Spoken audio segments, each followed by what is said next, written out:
Hi, I'm Father Ameer, St. Mary's Parish priest. We are here in Flint, Michigan at Shimun Sabbai. With us is today His Grace, our Bishop, Polous Benyamin, our East Diocese Bishop, North America. And Cassie, we love to have you with us today in this beautiful event that you celebrate to us, the Holy Eucharist. And thank you for your opportunity to be with us today, Cassie. Now, Bishop, I was just wondering, a lot of people out there who are in the church know the persecution the church, members of the church are going through in Iraq and Iran. Has that slowed down? Is it still continuing? Or? Well, hi to everybody who is listening or watching this interview, and wish all of you a good health and may God bless. I am Polous Benyamin, Bishop of the Syrian Church of the East for Eastern Diocese of the United States of America. And today we are here in Flint and we celebrate Mass in Marium Sabbai church that we have here. And this church was built they start to build it up in 1923. They start and they finished in 1939. So for a long year, but because our people, they came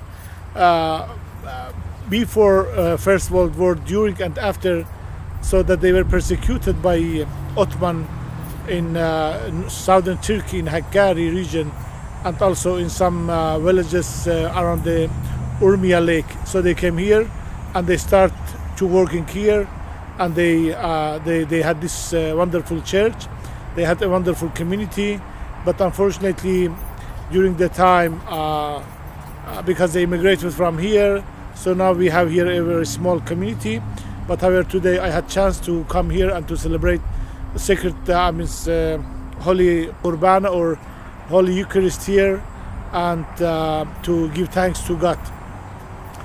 Regarding our church, especially in the Middle East, our church is a persecuted church. It's not a church in history, I do not recall that a time that we had peace or living in peace, because being as Christian and being witness for Christ, always we had challenges from governments, from our neighbors who weren't Christians, and they started to persecute our churches.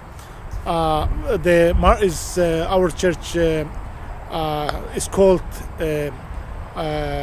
Martyr Church because we gave millions of martyrs for the sake of our faith to our Lord Jesus Christ.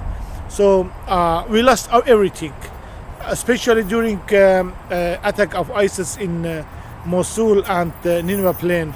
So I was there, I saw by my eye, I was witness actually 2 months after the attack. So I saw what happened for the Christians.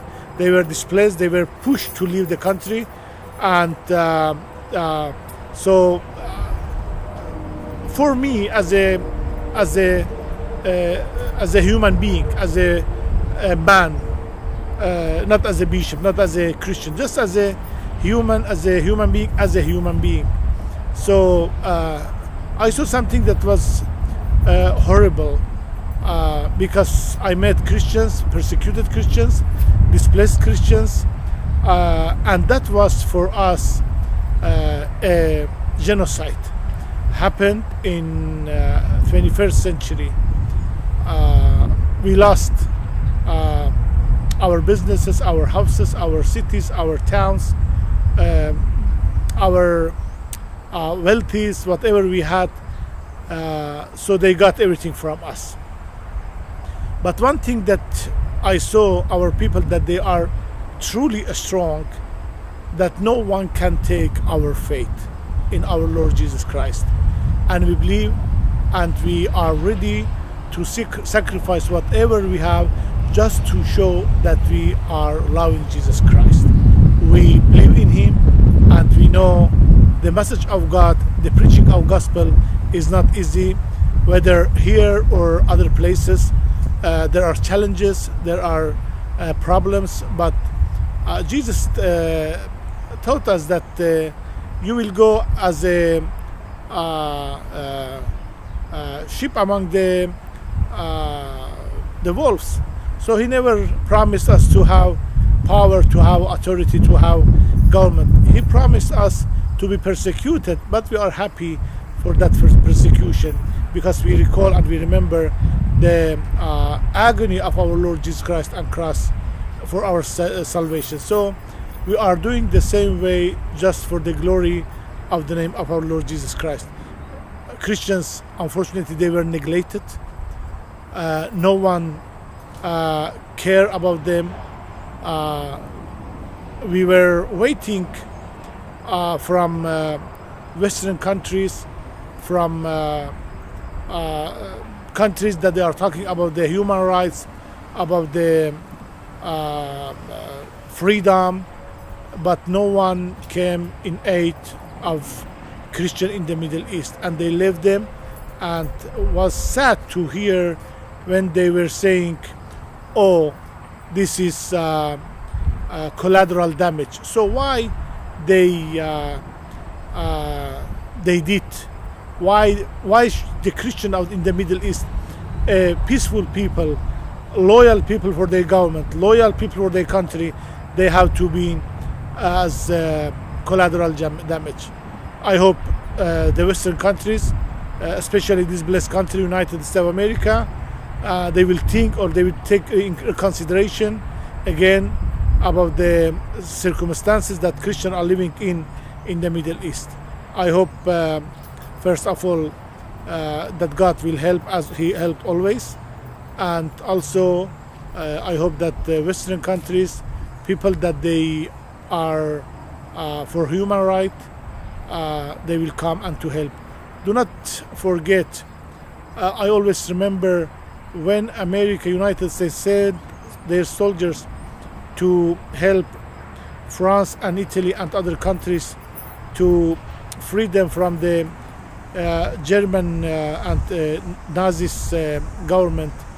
And I know American soldiers, thousands of them, they'll be killed because for the sake of freedom. And I think the same America, the same country, the same mentality, and the same policy will go to help Christians in the Middle East. Thank you for your help, John. Thank you. You are doing a great job for helping this church here, that you are living in this neighborhood. And I am sure people that are watching this interview, this church is Syrian Church of the East here, is an ancient church of the established by St. Thomas the Apostle in Urfa, Edessa, historical city. And then we are people from Middle East, and for 2,000 years we've been witness for our Lord, and we will be witness for our Lord to the end of our life. Thank you very much, and God